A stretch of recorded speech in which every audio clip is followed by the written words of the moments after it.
Ito mga idol, oil cooler to ng bulldozer at saka payloader, wheel loader yan. Ito scrap na talaga to.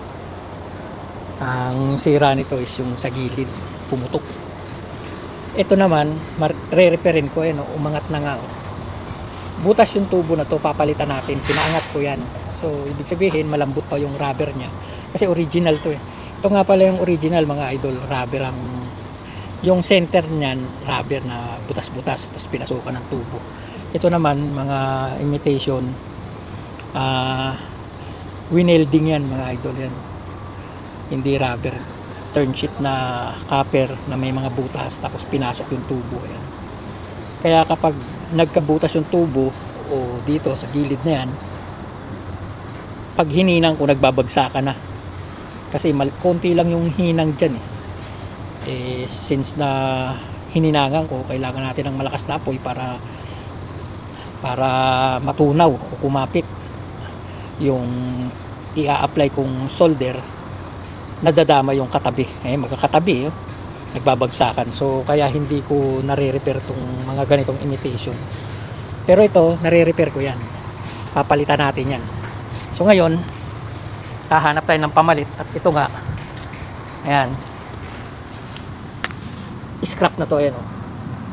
Tipak na yung kanyang thread. Okay, ayan yung kabitan, maglilit na yan So bibiyakin ko yan, pakikita ko sa inyo yung loob ng oil cooler. Okay, ayan, inumpisaan ko na nga oh, na isip ko lang na i-share sa inyo para ipakita kung ano yung itsura ng loob nito. Okay, biyakin natin.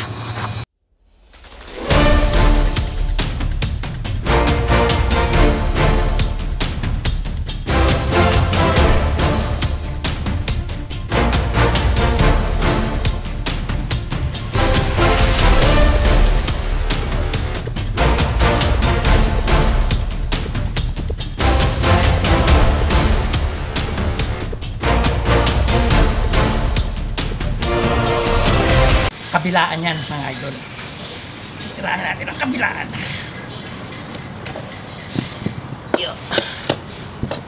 Yan, balikan natin, maliit na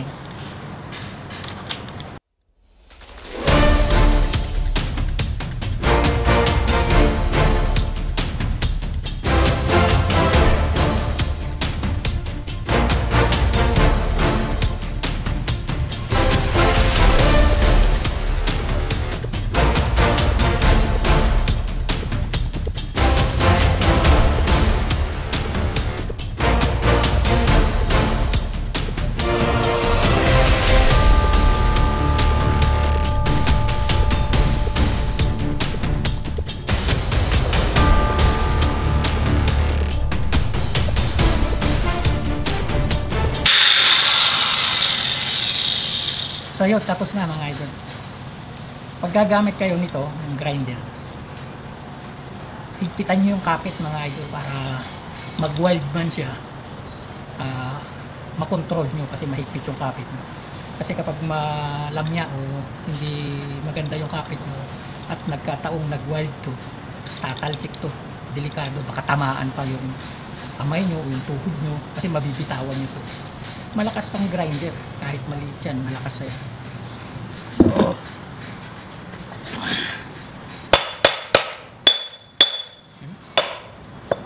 yung kamukpok.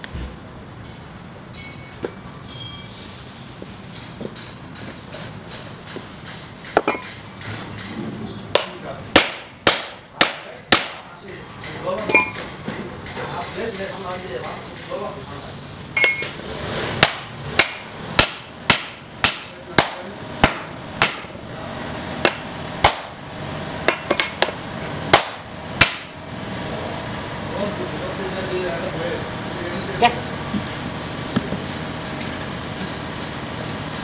Pwede rin tong basagin ng maso. Kung may maso kayong magagamit, basagin nyo. Pwede rin. Yun.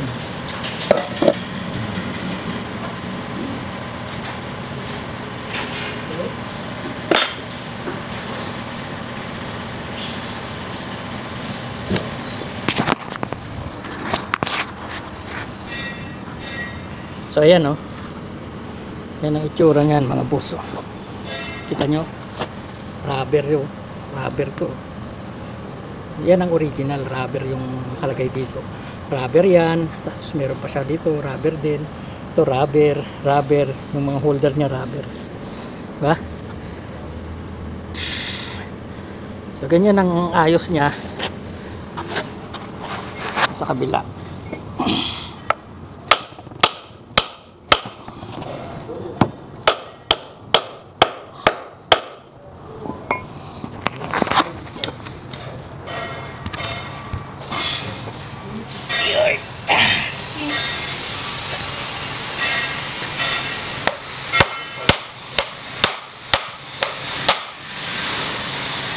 Yep.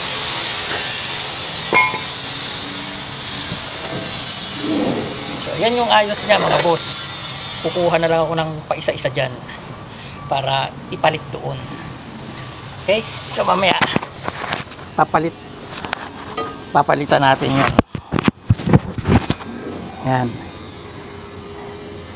Tapos pakikita ko sa inyo kung paano magpalit doon. Okay.